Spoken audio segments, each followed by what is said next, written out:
Leslie, why do you look so angry? I just had an argument with this lady because I wouldn't let her touch my hair and it became this big thing and I'm tired of it. Don't worry. Just shift your mindset. Don't let it bother you. But it does bother me. It was deeply offensive. Words can't offend you if you don't let them.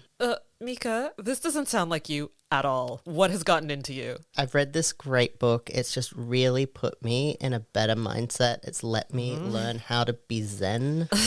No, this doesn't sound right. Show me this book. I think we need to talk about this book. All right, let's look at it. Let's go. Okay. Welcome to Thriving Between the Lines, the podcast that examines personal development books through the lens of intersectionality, making self-help content more accessible and relatable. I am life coach and streaky-faced heathen, Leslie Crudup Villa Garcia. And I'm Mika, the worst Christian woman you'll ever meet. And together, we're not just reading between the lines, we're thriving between the lines.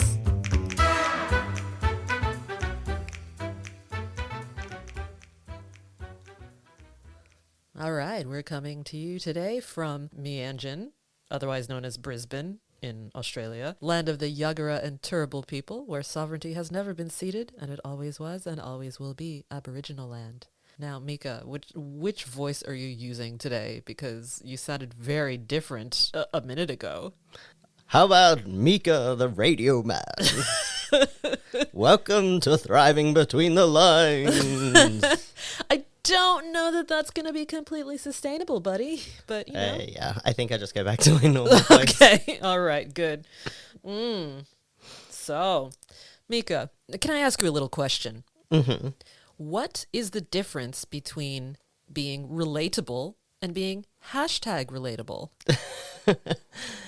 I guess #relatable is kind of a fake, like what you think people think that would be relatable, whereas a real relatable person is very genuine and even in their own personal life experience, you can still see yourself reflected back in the way that they talk to you or are able to find commonality. And Okay. yeah. I'm going to give that explanation a 85%. All right, I'll take it. That's just into high distinction. Excellent. Fantastic. No, I agree. I think it's pretty good. There's so much rhetoric around relatability as something to be commodified. Yes. That it almost, it's in some ways has lost its meaning. Yeah. Very much. And speaking of #relatability, tell us, what is our book for today? Girl, wash your face. Stop believing the lies about who you are so you can become who you were meant to be. By Rachel Hollis. And that's yet another voice you're using. I like how the cover image is of her sitting next to a fire hydrant and just being splashed. Yeah. Yeah, you almost wish there were like a dog in this picture. Peeing on the fire hydrant. I don't know. But that sounds so mean already. We're not mean people, are we? No, we're very nice. No. Okay.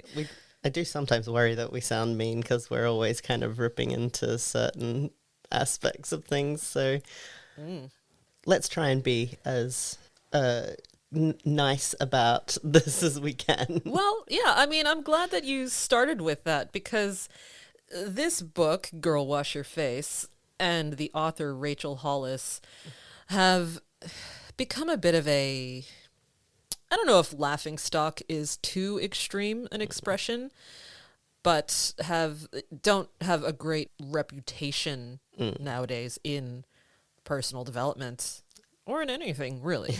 Yeah. Some people still love this book, still love the author, and if there are things that you find genuinely empowering about her whole jam, that's great. I'm not here to yuck anyone's yum and say, you're empowering wrong. Yeah. You're feeling powerful wrong. It's like, what? But within the Christian world, I think that it is actually like probably out there as a fairly progressive mindset. At least in that sort of like evangelical, like American evangelical Christian world. Yeah. She's like, you don't have to stay at home. You can also have a career, which is a big thing, like Yeah. in those circles. Yeah. So there are a lot of different feelings that people have about this book and this author. It's really hard to find critiques of this book that don't completely rip into Rachel Hollis as a person.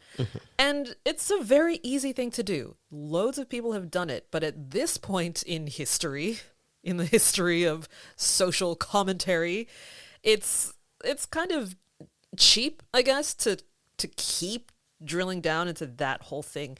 That's not to say that Rachel Hollis hasn't engaged in very problematic behavior, but the purpose of this podcast, again, isn't purely to take down any single author or book. It's to highlight issues that persist across personal development media, especially where they negatively impact marginalized communities.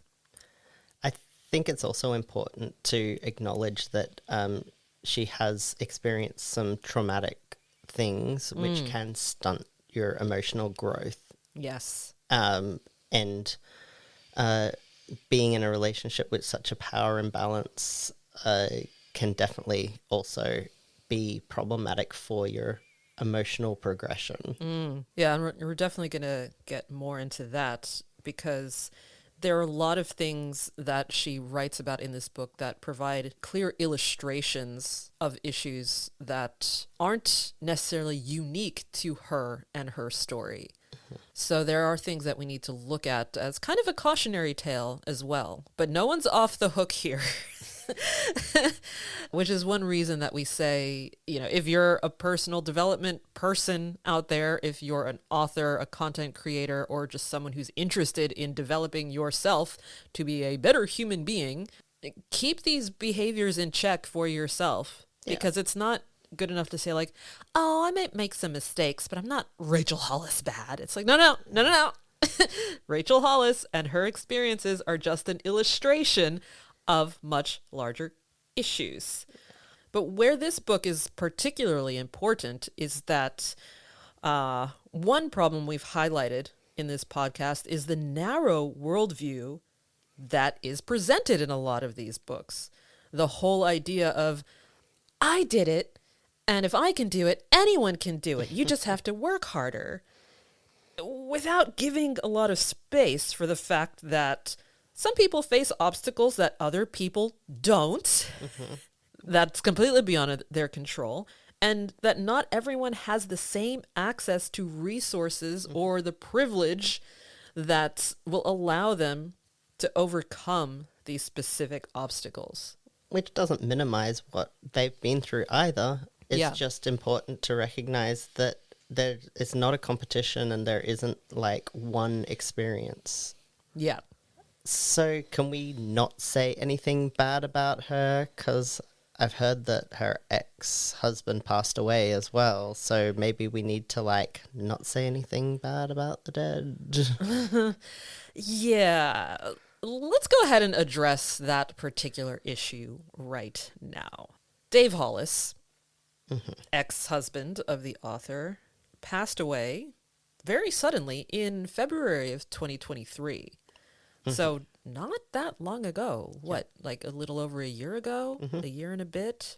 And it was tragic. He was only 47 years old. And when they did the autopsy on him, it showed that there were lethal amounts of fentanyl, alcohol, and cocaine. Wow. Yeah, all of these things in his system, and what's understood or what's believed to also have been an underlying heart condition that was, you know, it's a perfect storm for not good things. So his death was ruled an accidental overdose, and so many things have been said about what may have led to this moment. There's been a lot of criticism of the Hollises because of the nature of his death and how words like hypocrite were thrown around and all the, which isn't my place to say anything really about this man's death because I don't know. Just this book is a lot about kind of being a good Christian. Yeah. So that's where a lot of the commentary leans towards. So we're not going to go into all of the details around the criticism over his death and what led to it, but instead I'll put some links to more information about that in the show notes in case you really want to know more. Because again, we're not going to bash David Hollis in this episode, but it's important to talk about some aspects about his relationship to Rachel Hollis, because he plays a huge role, even as a character in this book and in her story. So in some cases, that context will be essential. Yes. Yeah. So the major themes that we're going to discuss in this episode related to the book are the concept of relatability, and the commodification of it, toxic positivity. Yes. We're also going to discuss the inherent fat phobia that exists throughout this book, but is very weakly masked. She tells on herself a lot in this book. It's everywhere in this book. It's everywhere. Warning to anyone reading it. But hidden behind this very kind of cheesecloth of a veil. Cheesecloth of a veil. Does that work? Yeah. Yeah. Yeah. Of body positivity. It's like, wait, which one is it? Yeah. But we're also going to talk about adoption. Yeah. Yeah. It's a big one. Yeah. And the impacts of, or the way adoption provides a platform for discussions about privilege, about systemic poverty, about things that affect people from marginalized communities disproportionately. Yeah. Yeah. Because sometimes people have this idea about adoption that it's all this beautiful act of benevolence, and anyone who has it in their heart to adopt a child needs to be seen as the best person ever, and there's nothing bad about adoption whatsoever. And it's like, we need to look at it a little more closely. But anyway, we'll get into that. So are you ready, Mika? As much as I can be. All right, let's dive in.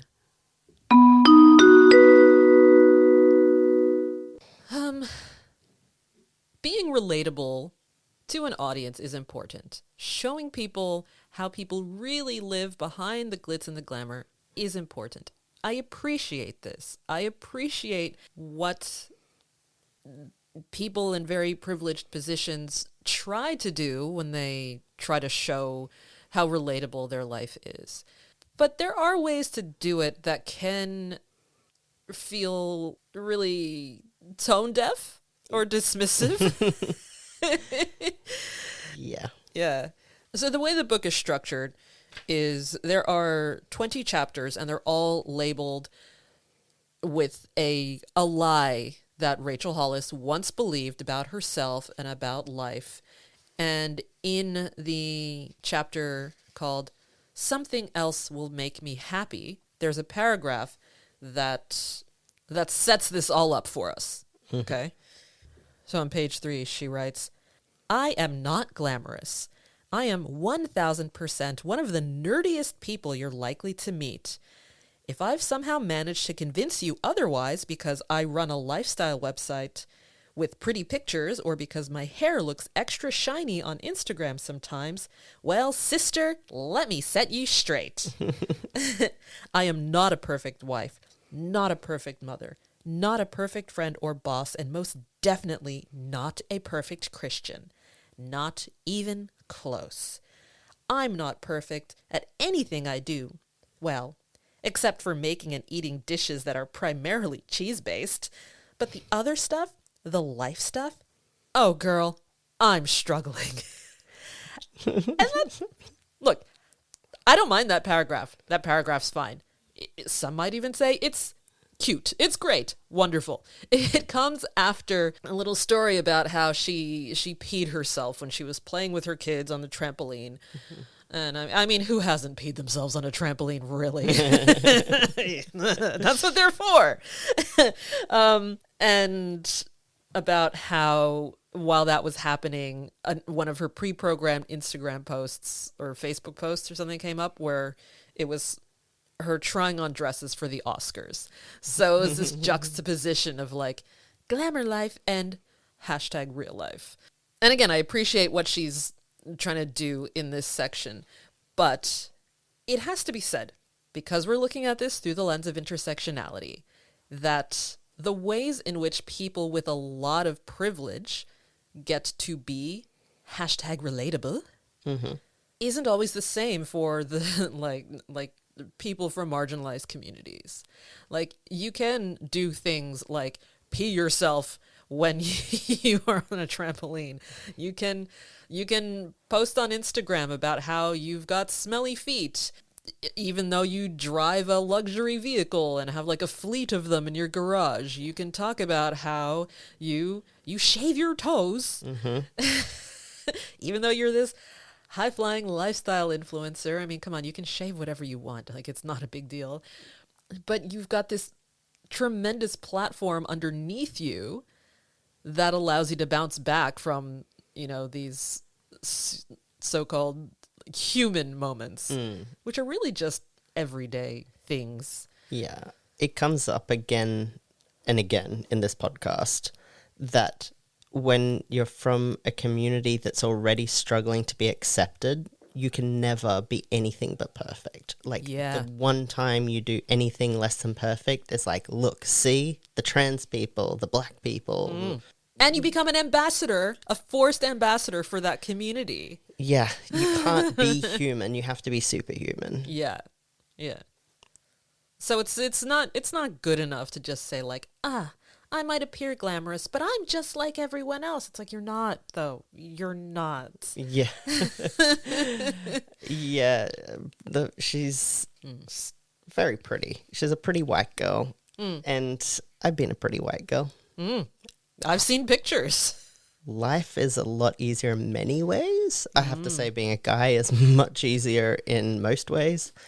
But pretty white girl has its whole experience as well. Yeah. And I used to get away with something. Like, yeah. Yeah.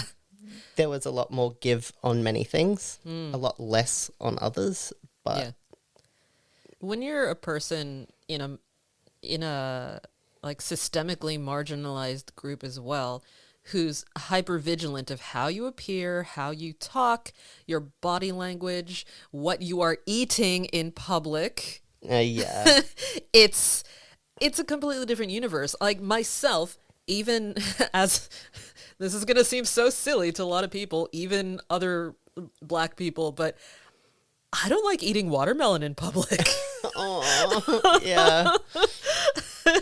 Because it's like, there's just kind of like this, oh gosh, who's watching? Who's giggling about this, blah, blah, blah. It's not that I never do. It's just, it's something that I think about if there is like an occasion in which eating watermelon in public is a thing. I struggle to eat unhealthy foods in public. It's one of the big things I've had to work on. Yeah. Because, I used to try and hide to eat because I didn't want to be like the fat person eating a food that people were judging. Oh gosh, yeah. So. And even just eating what would traditionally be considered like healthy food, it's like, oh, but you're eating too much of it. Or like people seeing you eat healthy food and being like, oh, look, they think that they're like dieting or like dropping a buck. Oh, look, the fat person eating a salad.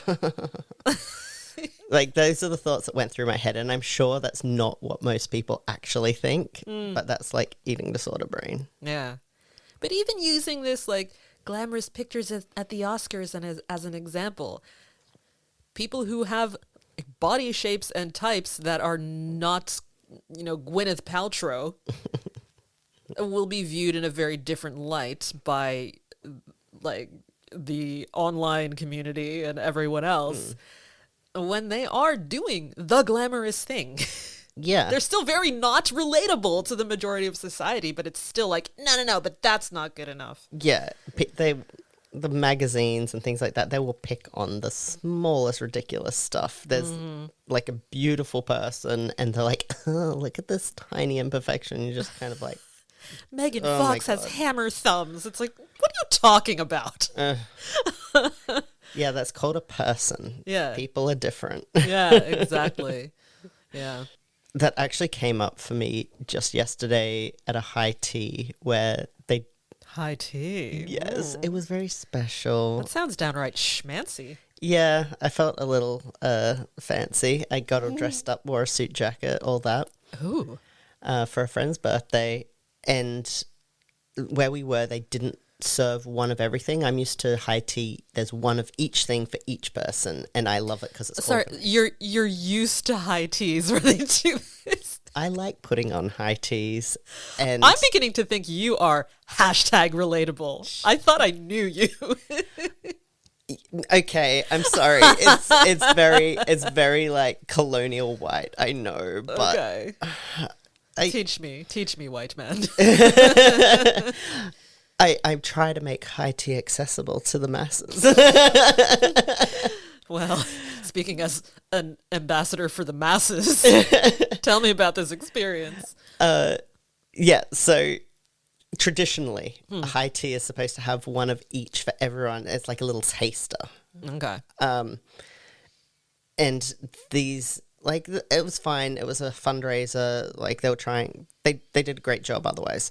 But there wasn't one of everything for each person. And me and another, let's say, heavier friend, we were both getting stressed out about being, like, that stress of being the fat person taking food. Like, you will wait, right, like, till the end, because it's just the worst thing in the world to be, like, accused of taking too much food when you're big, I guess. Right. For me, at least. I don't know how much of that is an eating disorder thing, but it just stressed me out. I was just, like, cutting things in half and just then went to somewhere else afterwards to get something else to eat. Gosh. Do you ever feel that way when you go with people to like tapas restaurants? Yes. I hate that. Yum cha. Oh, Yeah. I mean, when it's with my family, like, we always make sure, like, there's one of everything for anyone who wants it. But, yeah, I stress out too much with shared food. yeah.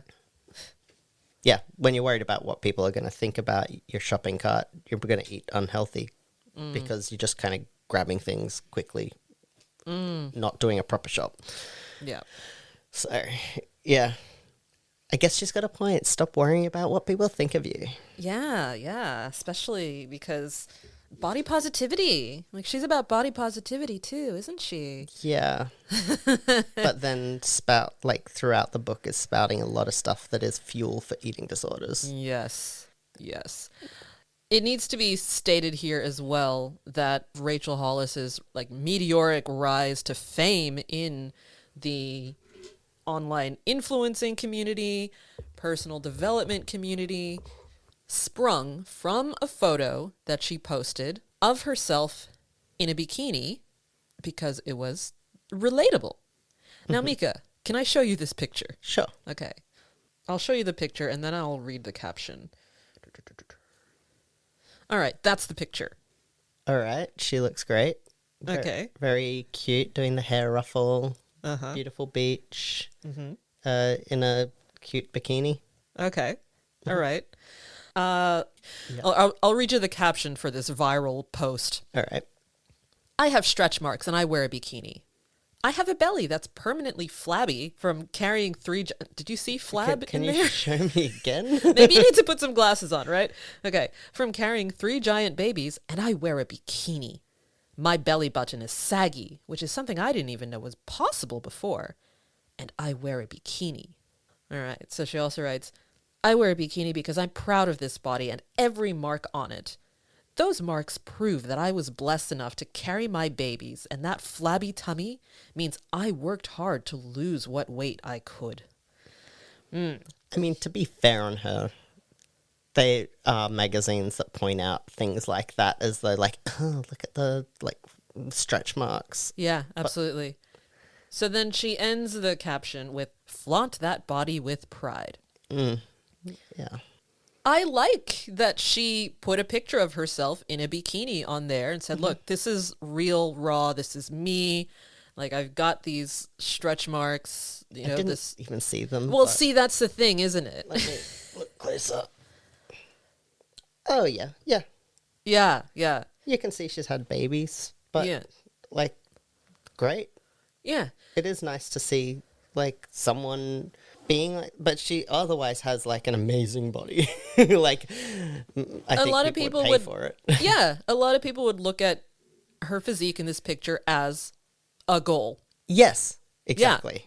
And again, not to take away from what she's like done to achieve this body, but this is one example of where she really tells on herself. She says all of these things that are supposedly not good about her body and writing about body pride, and says that she worked hard to lose what weight she could. So it's like, my belly button is saggy. I've got this permanent, like, flabby bit here. But at least I'm not fat. Yeah, yeah. And that might seem like oversensitivity. It might seem like a stretch. But we are just getting started. Yeah, I did actually struggle a bit with some of the food stuff in the book. Yeah. It was just sprinkled, just little bits here and there. Yeah. And when I say she tells on herself constantly, it's like there's this lack of awareness that isn't just from this book. It's in the content that she's come out with since the book. And we'll get to that, and I'm making finger quotes here. So this is very enjoyable for Mika, but not really our listeners, but I look really sexy right now with my finger quotes. Wiggle, wiggle. You should see what I'm wearing. Finger quote chic.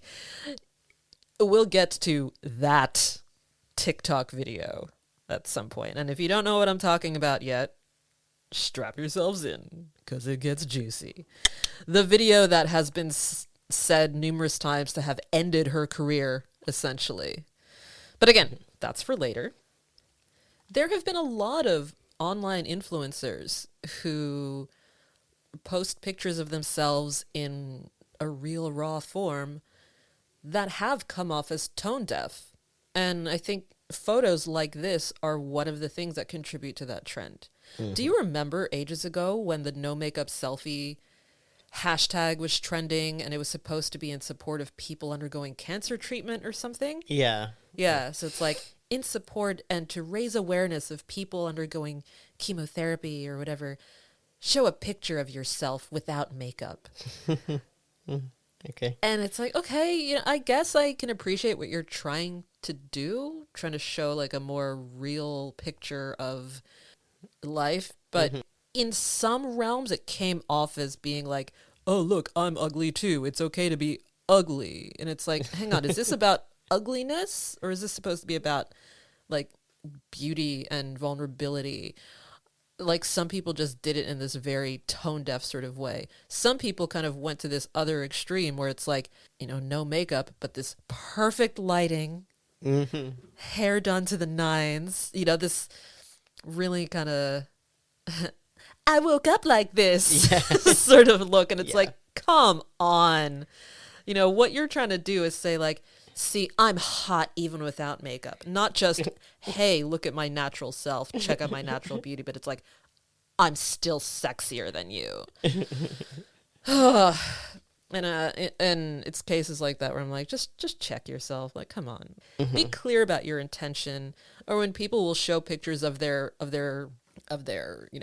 behind, their carefully sculpted and toned behind on their Instagram, and it's like, you've got to be brave. It's like, there's nothing brave about this. Come on. It's like, you go to the gym 8 days a week. Like, it's your whole brand. Now you're like, be brave, show your ass on the internet. It's like, that's and like, how is that a hashtag bravery, but someone eating a cookie at a cafe can get ripped to shreds because they don't have the ideal body type. I think any of those posts that focus on body, when you're focusing on body as the point of what you're talking about, it's always going to be a fraught, not not a great outcome. Yeah. Yeah. And this is also where it's worth mentioning Rachel's relationship with Dave Hollis. Mm-hmm. Dave Hollis, when he was married to Rachel, was an executive at Disney. Oh, is that what it was? Yeah, he was making bags of money. And at one point spoke out quite publicly on having imposter syndrome and struggled to understand, like, why he was making so much money when he didn't feel like his job was very challenging. It's like, hashtag relatable? What? But where that's relevant here is that he and Rachel met when she was very young. Yeah, it was concerning the age gap. Yeah. Because how old was she? Like 19? Yeah. Yeah. With an 8-year age gap. Yeah. Which in older years is not as bad. Right. But at that age. Yeah. She was a teenager. Yeah. So in those very important developmental years, she was already beginning to become enmeshed with this other person who then she was with for a very long time. Yes. Yeah. And there isn't necessarily something inherently wrong with that, but this is where it's important to unpack the privilege that comes with hooking up with a high-flying executive in your late teens and then kind of sailing through your 20s in that relationship. Yeah. There's a lot of experiences she would have missed. Yeah. Getting to know yourself, getting to know more in depth about the people around you and your place in the world, other people's place in the world. Developing a business while you're struggling to make ends meet or keep a roof over your head. Yeah. That opportunity just wasn't there. That's not to say that she didn't learn anything and didn't work hard necessarily, but her whole platform is built on this whole idea that you have to hustle. It's like, the reason I'm successful is because I worked really hard, because I got up at 4 a.m., because I did this, I did that, and that is what's going to work for you. And it's not as relatable as people who look at this might think. I think the world would look very different if there was like universal basic income and everyone could develop their self and their careers with the knowledge that there was always a safety net and always something to stop, like keep the basics covered. And that's basically what she's more than basics covered, but like the safety to take risks. Yeah. And Dave Hollis became such a huge part of like her brand as well, because they partnered up when he saw the success she was having, partnered up to become this like unstoppable personal development power couple. Yeah. With a platform that was built on being authentic, being relatable. Authenticity, authenticity, authenticity. So when people do that, you do hold them to a higher standard for being honest. Yes. About where they're coming from. And not hiding the truth of your life and giving a curated, perfect image. And so part of the problem with all this is that, again, it's not that she hadn't experienced genuine traumas in her life. She had a very significant trauma with the death by his own hands of her brother when she was younger. Yeah. That's something that no one should ever have to go through, right? Yeah, it can't be understated. Like, that would have destroyed many a person. She was the one to find him as well. Yes. So, like, I can't imagine what that would be like. Yeah, and it's terrible. And I do believe that she is trying to write through a lens of like, hey, if I could get through that and still like build this business that was my dream and, publish books, which was my other dream. You can too. Yeah. I understand what she's trying to do there. And I understand that there will be people who will take that message and it will help them. Mm-hmm. But there are a lot of people who are completely missing from this picture when we spin personal development narratives in that way. Well, it also is making success about money and business and like capitalism and not about you as a person. Yes. Yeah. It bolsters this meritocracy concept as well. Like anything can be done if you want it badly enough. Yeah. In the chapter titled Lie, No is the Final Answer, she drives home this point that just because you might hear a no, it doesn't mean you just stop trying. Which needs a big star next to it. Yeah. Yeah. I'll read part of this section and then we'll reflect on it a bit. On page 69, she writes, "When a voice of authority says, 'It's taking too long, you're too fat, old, tired, or female for it, or your trauma is too big,' do you know what they are giving you? Permission to quit. You're already scared. You're already second-guessing yourself. And when someone or something comes along and speaks into that exact thing you were already questioning, you think, 'Yep, that's what I thought. I give up.' Look again at those dreams you wrote down on your paper at the start of this chapter." So there were some dreams written down at the start of the chapter. "Now listen to me. You do not have permission to quit. I revoke that permission. I take away the power of those people or circumstances put over your life, and I give it back to you." Oh, thank you, Rachel. You think it's not that easy? Of course it is. This is all about perception, right? Your perception of what's holding you back is currently big and bad and terrifying, but those obstacles are only real if you believe in them. I didn't know that. I can just believe away systemic racism and disability and neurodivergence. And It's all also kind of assumes that you were brought up with opportunity being the belief and then it being taken away rather than you never being believed in. Yes. So she continues. She writes, "It's all in your hands now." Oh, finally. "Everything that happens from here on out is entirely up to you. This is the hard part because I will tell you right now, nobody will ever care about your dream as much as you do, ever. Do you hear me, sister?" "Whether you want to lose weight or write a book or be on TV or travel the world on a speaking tour, you are the steward of your own dreams. Maybe you want to own your own home, get your degree, or save your marriage. Maybe it's a shop on Etsy, opening a small business, or getting the lead in the local production of Oklahoma this fall.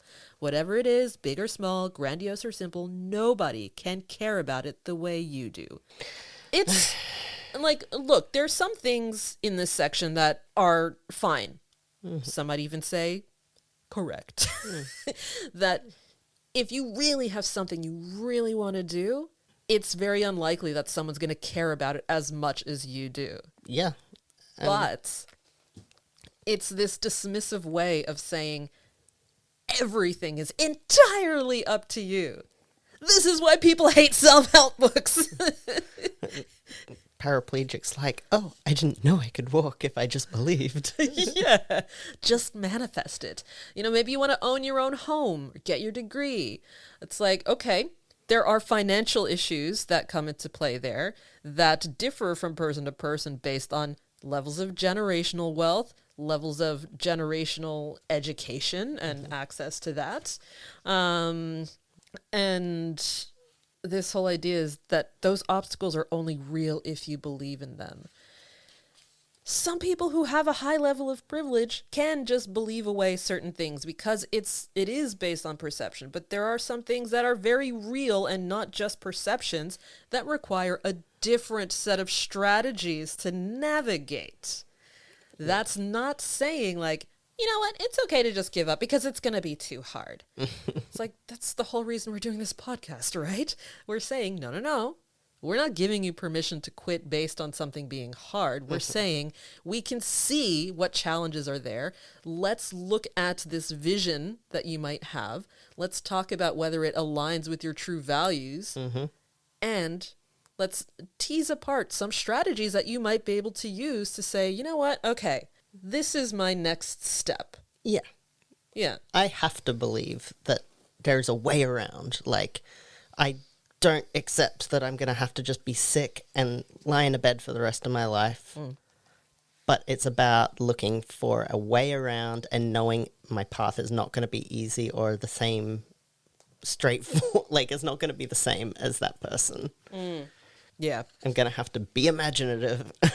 And I'm going to need help from others. And if I don't get that help, I might not be able to get there. And if you're a person who's, for example, working in an environment, like a workplace environment where you're constantly being overlooked for promotions, or you're not being provided resources to do things based on unconscious biases that the people around you have. So you're constantly having to go over and above even just to get a foot in the door, and you're still getting knocked aside because of all these other things. Yep. Like, some people will continue like going down that path, and that's a whole other conversation. That's a whole other journey. But like, there are gatekeepers to contend with. You can't just like bash down your boss's door and say, no, no, you don't understand. Like, I've perceived that we're going to do this way, and you're just going to listen to me because I'm telling you what my perception is. It's like, no, like, you're dealing with another human being with their own moving parts and biases and issues. And just because one person from that community manages to break through the glass ceiling doesn't mean, like, see, everything's fine. They could do it. Why can't you? Yeah. We had a black president in the United States, so why can't all black people just become president?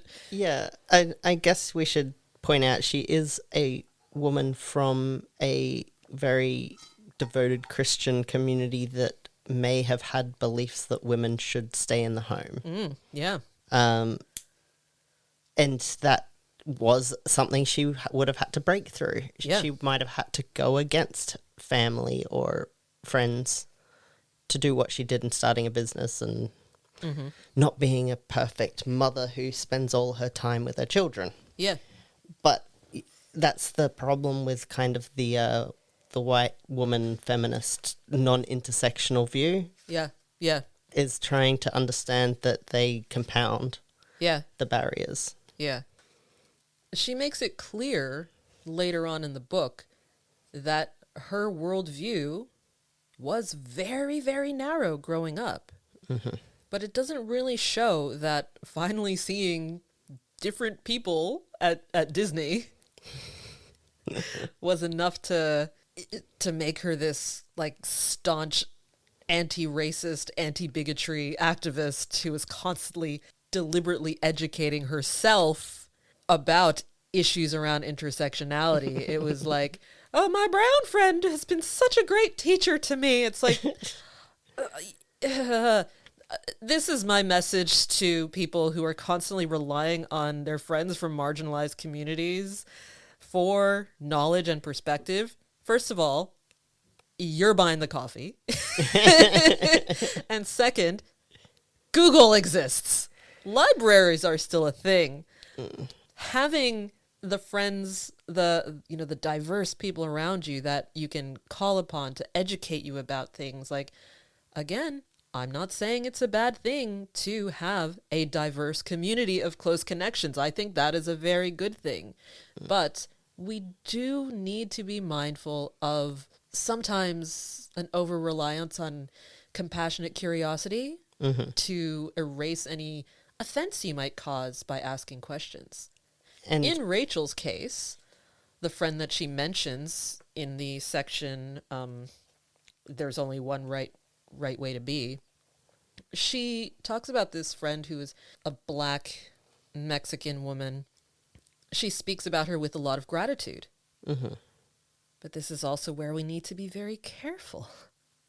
Because sometimes there's this attitude that, like, if we ask someone a question that could be offensive, that it's something that we're just asking out of a sense of compassionate curiosity, they owe it to us to be really nice about answering the question and to teach us everything they can. That's too commonplace. Yes. And you have to remember the burden that it is on people. Like, they might be asked that every day. Yeah. And to them, it might be boring, offensive, stressful, traumatic. Yeah. All of those things. Yeah. No, you cannot touch my hair. Yeah. And I don't want to explain for an hour why I don't want you touching my hair.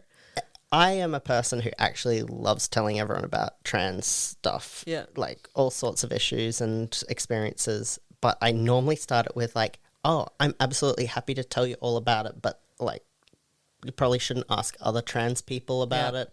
This is something that is my part in the community. I'm happy to do this. Yeah.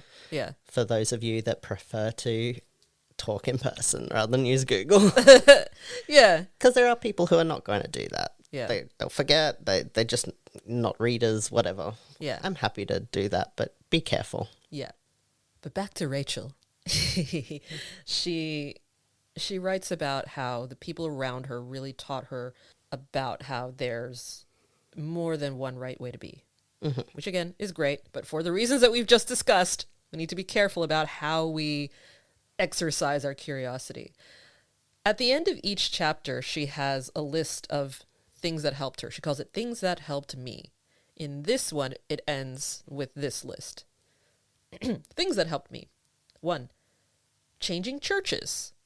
So she went from a really swanky church in Bel Air to one that was more multi-ethnic, multicultural, and so on. Yep. Number 2, acknowledging my position. That's good. Yeah. She says it's not easy to admit that you've done things or said things or believed things that were hurtful, particularly when you weren't even aware of them. But if you don't admit to the problem, how will you ever change? Look around you. How much diversity do you see? Are you surrounded by people who are exactly like you? If so, begin to seek new friends and experiences. Great. Right? Yep. So we like that statement. I do. That's great. There isn't stuff in here that is inherently unlikable. Number 3, asking humble questions. My dear friend Brittany, this is the friend that I was talking about before, who's black and Mexican. Also gay, by the way. I forgot that detail. My dear friend Brittany has been an incredible teacher for me in so many ways because she allows me to ask questions about race and white privilege and unconscious bias that could potentially be hurtful in my ignorance. She told me once, Rachel, I'm never going to be offended if you ask the question. I only get offended if someone who isn't my race just assumes they know the answer. So I ask questions, and I ask them humbly. And you and I, Mika, have just said a few words about this. Allow is the important bit there. Yes. Yes. And not everyone has a person like that in their life. Yes. And again, I'm going to keep saying this for the people in the back. Don't insist on the people in your life to be the ones to always be open to your questions. It is exhausting. It is draining. It can be re-traumatizing in a lot of cases. Yes. And even in like professional spaces, when people are put in these positions, they're often overworked in that position and they don't get compensated for it. I expect I'm going to get to a point in my life where I'm too tired to keep on going with the talking about it. But you've been black your whole life. Yep. I've been out publicly as trans for less than 10 years. So I can't say we're on the same sort of timeline. Yeah. But I've definitely heard people say like, oh, someone with good in their heart will never be like offended by the question and they'll be open to talking to you about it. It's like, no. It says nothing negative about a person to say, I don't want to talk about that. I don't want to explain my perspective right now. That is not my role. I'm not an ambassador. I am not your tool for personal development. There are a lot of resources out there. Yeah. You have the power to go seek out those resources. Yes. And since we're on the like giving and revoking permission train, I do not give you permission to force people into becoming ambassadors. Yes. And I do give you permission to say, no, I don't want to answer that question. Yeah. It goes for any person's, they don't want to have to justify their Christianity at every turn or like justify their being. Yeah. It's those things where it's like very intrinsic to who you are. Yeah. You should be able to live and let live. Like, not have to be all about it. Yeah. Can we talk about toxic positivity? If we must. I'm getting really tired. I'm tired, Leslie. Me too. In some ways, what we've just described, there is a lot of toxic positivity inherent in that. It's like if you approach someone with good intentions, if you just don't take no for an answer, if you just say, like, I'm going to pursue this no matter what. I'm not going to let the bad times get me down. I'm not going to do this. I'm not going to do that. Toxic positivity can be very overt, or it can be very kind of it can fly under the radar as well. Yeah, I think that it's probably very under the radar in a lot of privileged community that I get contact with. Yeah. Just, Because I think for some people, the whole idea of toxic positivity still feels like a relatively new concept, where they think like, oh, it's when people say positive vibes only, or it's when people say, just focus on the positive, or just smile, even, fake it till you make it kind of thing. It's like, yeah, those things in most contexts exemplify toxic positivity. Because it's denying the real feelings that we do need to process and real obstacles that we do need to face. But it's not always a hippie in full lotus position saying these things that are damaging. well, I actually think of 1950s, like, white folk culture where it's this idea that emotions are not okay. Emotions must be bottled up, kept behind this veneer of positive, happy smiles. And if you look back in British colonial history, it's very much this idea of a facade, pretending everything's okay when it's not. Yeah. Yeah. And I think it very much comes from the roots are in that sort of cultural background. Absolutely. And it's in our mainstream understanding of toxic positivity, we can trace it back to things like the New Thought movement. And a lot of, especially Black feminist writers throughout the years, have warned us about these things. But this was before TikTok. This is before Instagram. So it didn't matter until it came from the nice white lady with pretty eyebrows. And it's like, oh, okay, I understand. In a way that's quite hidden, that like, no, you can do anything. Because, she says it in this almost gruff sort of voice. She says it with this like, and if you listen to the audiobook, it's very like, I don't think so, blah, blah, blah. Like, I don't give you permission, this and that. It's like, ironically, there are some echoes, and I'm sure there will be plenty of people who don't know what the hell I'm talking about right now. There are echoes of AAVE, African American Vernacular English, in here. That's what I thought, listening to it as with well. The like, girl, wash your face, or like, blah, blah, blah, sister, blah, blah, blah. And it's like, this is a vibe that is often drawn upon to kind of add a bit of, quote unquote, sass. I was just thinking that. I almost didn't even have to say it. And like that somehow makes it feel like more strong. It's like what are you doing, lady? Well, because a passive little white girl can't tell you what to do. No, but if she channels her inner Harriet Tubman. Yeah. Or her inner, I don't know, Jackée. Do you get that reference? Like, you're young. Okay, let me change it up. But when you've got someone who seems to be channeling her inner, like, sassy black friend character from every movie ever made, the sassy black best friend, it feels more, I don't know, like real. It feels more relatable, less privileged, less superior, more down to earth. Yeah. The truth teller comes out. Like, this is the person that comes in the story to, like, bring it down and tell the truth. Like, let's, like, strip back all the bullshit. Yeah. And I guess there's, like, an underhanded compliment in there somewhere. But it doesn't really come across. Yeah.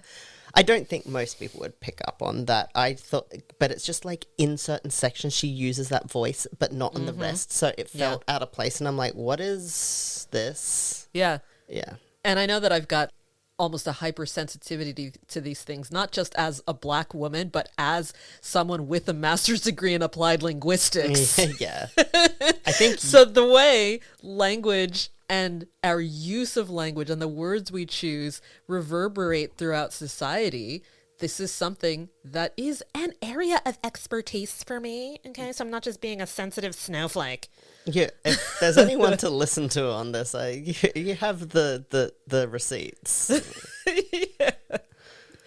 Yeah, I feel like the whole girl wash your face, like she might as well be doing like a Z-snap. Girl, wash your face. Yeah. It's like, oh, God. That's what I thought when I saw the title. Wash your linguistic blackface. I was a bit confused about the title of the book at first. I'm like, wash your face? Why? Like, I don't get it. I like my face the way it is. Is it a book about acne? It's relatable. Wash your... Girl, shave your toe. Yeah. I thought that was such a funny example of, like, how, she reflects on a time in her youth where someone she knew who seemed to be super perfect admitted to shaving her toes.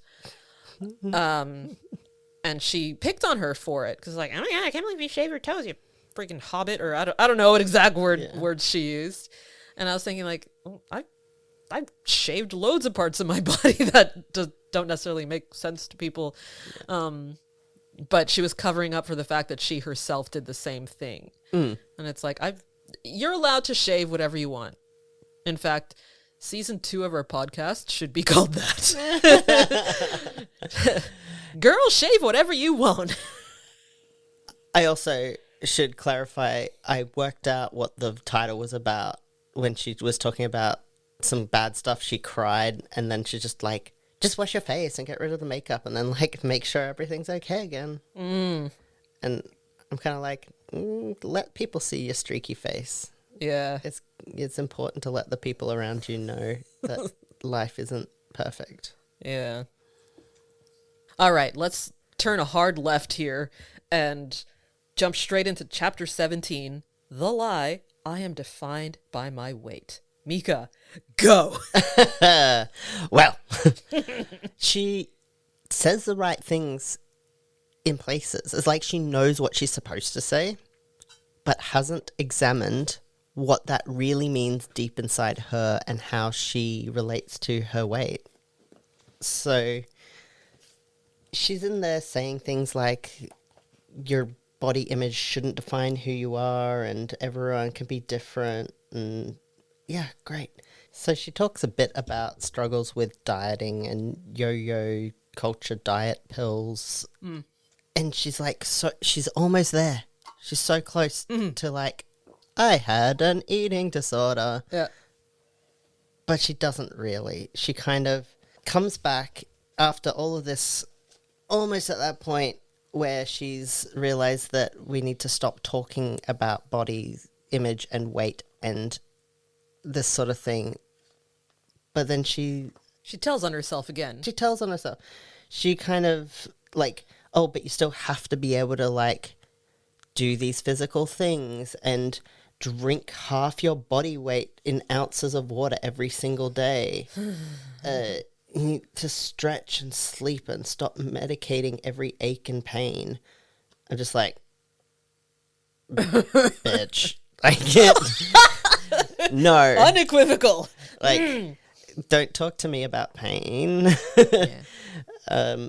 And she's still talking about don't drink Diet Coke and lattes that are 1.5 million calories. She's still talking about calories and stuff. She hasn't got to the point of realizing, like, still having these ideas in your head, you're not there yet. You're not past obsessing about weight and caring about it. Yeah. It being a big, like, the drinking that much water, Yeah. that is an eating disorder habit that people use. I totally drink the amount of water you need to survive, but your thirst generally will tell you, as long as you honor your thirst. Yeah. And throughout the book, there's just these little things that are scattered in there where she talks about people's weight or their eating habits as value judgments. Yeah. And I will admit I actually kind of skimmed the last third of the book because I was starting to get a bit too triggered by a lot of it. Yeah, that whole paragraph where she says, like, you don't need to be thin, but you need to be able to run without feeling like you're going to puke. You need to drink half your body weight of water, like you mentioned. You need to stop filling your body with garbage. You need to get up off the sofa or out of the bed. She follows that up with, does your creator love you as you are?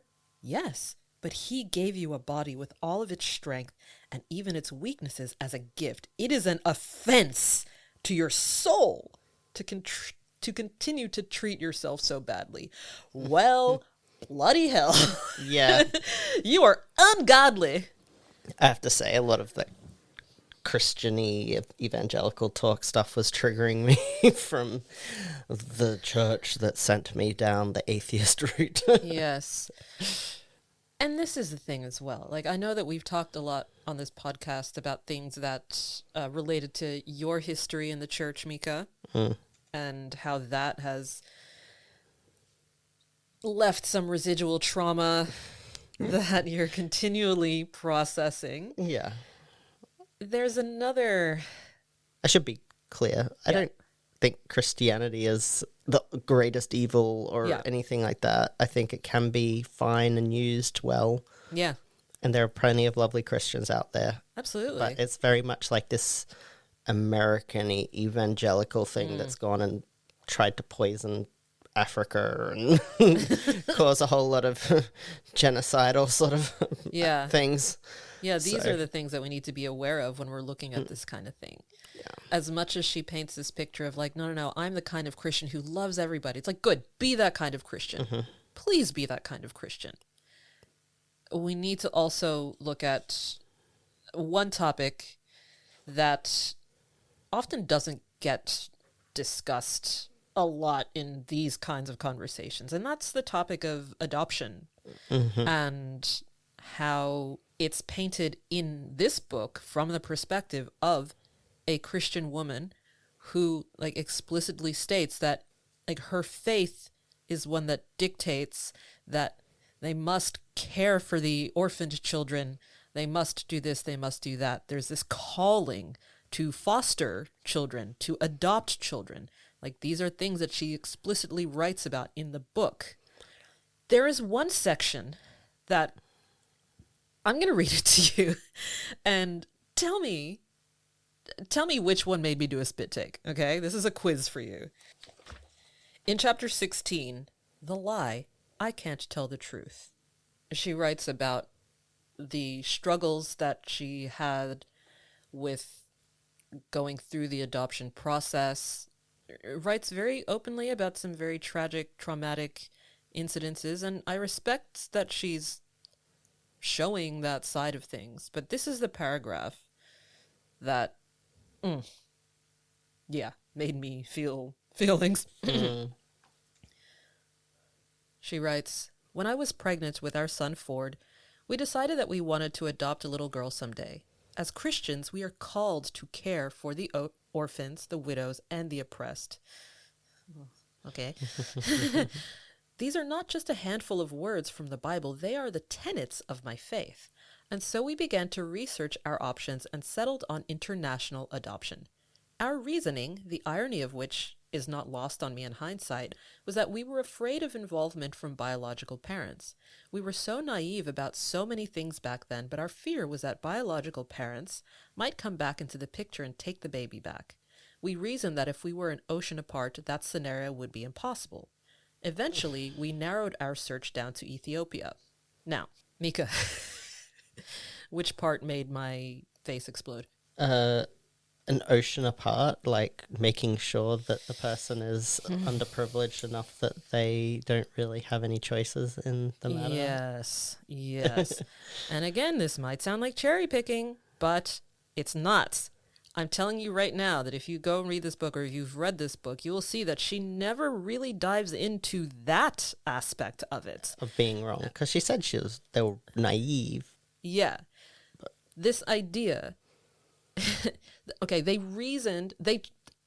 narrowed their search down to Ethiopia, and part of their reasoning was that biological parents, if they decided they wanted their children back, would not be able to do so. Now think about that.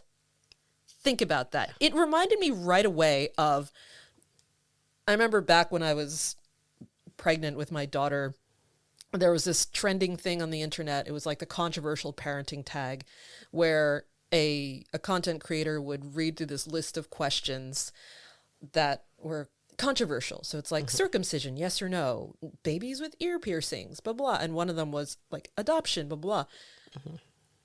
Every single one that I saw was like, of course I'm for adoption. What's wrong with adoption? Who can say anything about adoption? There may have been some that actually like looked at the dark side of it.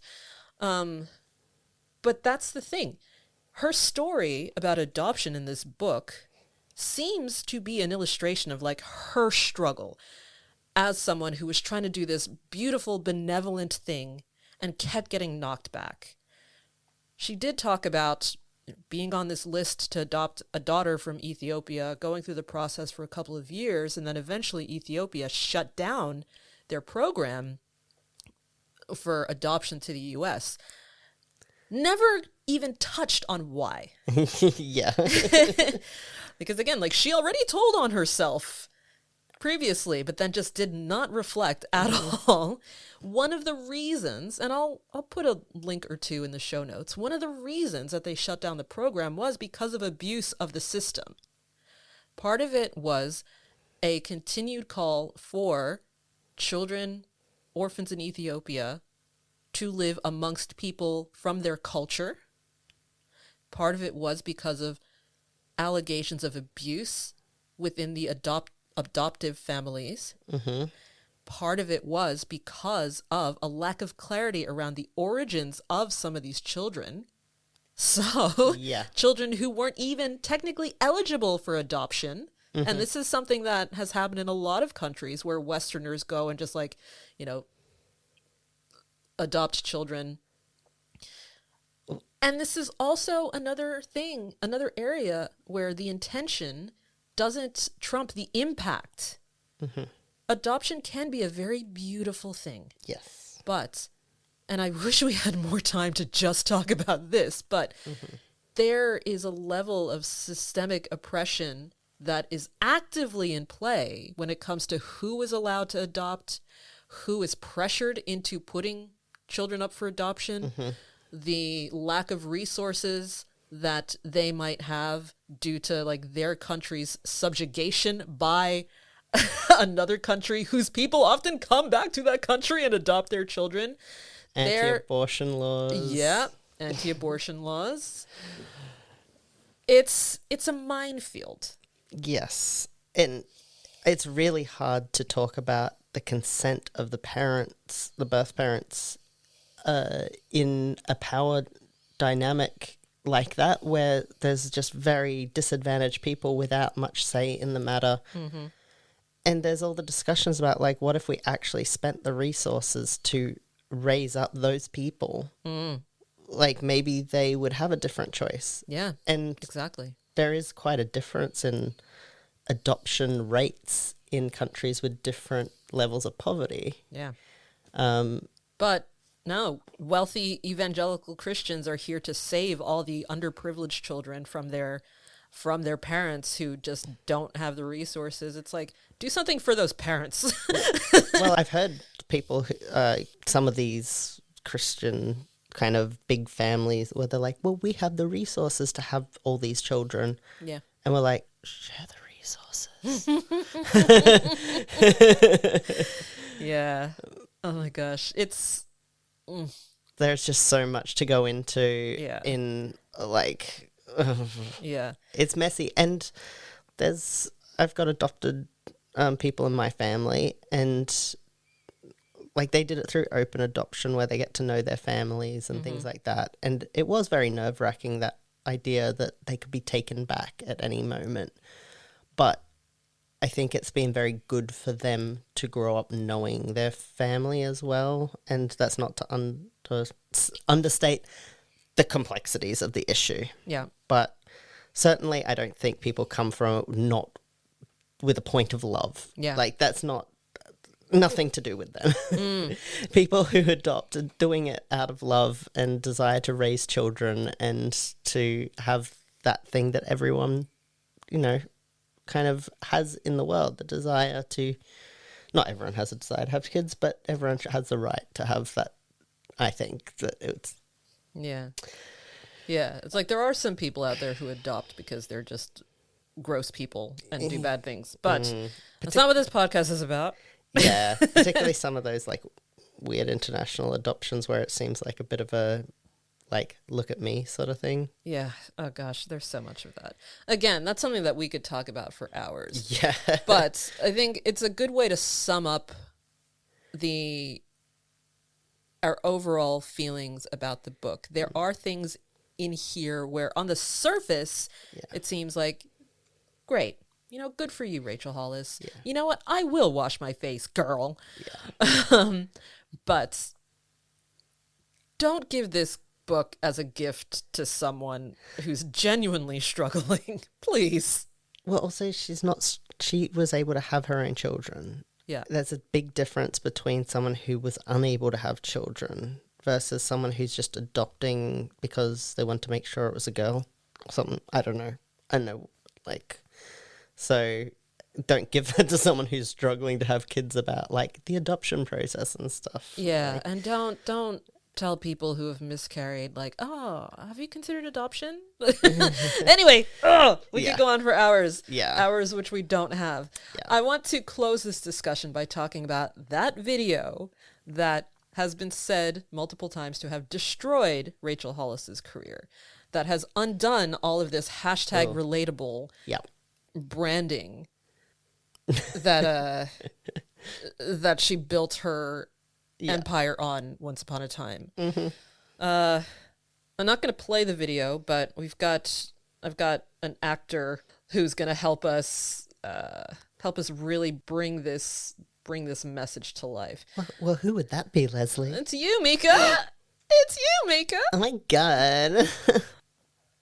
All right. So this is a video that she posted where she was talking about a previous video about her housekeeper, the woman who cleans her toilets, and someone's response to it. All right, getting my white girl American voice on. Someone commented and said, "You are privileged AF." And I was like, you're right. I'm super freaking privileged. But also, I worked my ass off to have the money to have someone come twice a week and clean the toilets. Oh, sorry, that's my accent come through. It's all right, sugar. And then she said, well, you're unrelatable. What is it about me that made you think that I want to be relatable? Your whole brand? No, sis. Literally everything I do in my life is to live a life most people can't relate to. Most people won't work this hard. Most people won't get up at 4 a.m. Most people won't fail publicly again and again just to reach the top of the mountain. Literally every woman I admire in history was unrelatable. If my life is relatable to most people, I'm doing it wrong. Yeah. So I went through multiple accents there, from Valley Girl right down to Southern. yeah, it's all right. She slips into Southern sometimes. Yeah. So suddenly it just doesn't matter to her that she's not relatable because this is her style. She'll double down. She'll say what's convenient at the time to ensure her success for the next however long period. And then it's like, oh, well, it's fine because blah, blah, blah. And that's what's happened here. I'm going to put some links in the show notes that link to how she alienated her entire MLM-related fan base by doing that very thing. And a lot of other stuff that, you know, her attempted comeback.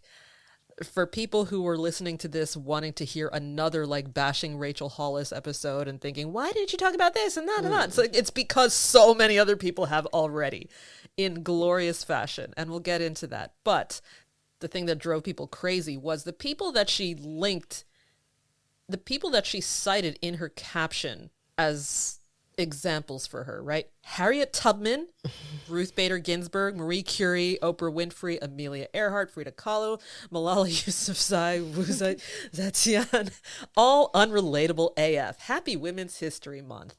No, sorry, Rachel Hollis, you are not, that is not it. You don't get to stand with them. No, you do not get to stand with them. And speaking of... Behind, yeah. Huh? She can stand behind them to support, but... Yeah. But speaking of these incredible women, we're going to close today with a quote from one of these incredible women. Which one do you think it is, Mika? Harriet Tubman? Yes. It's going to be Harriet Tubman. So Harriet Tubman, someone with the authority of speaking on these kinds of empowerment issues and stuff. Here we go.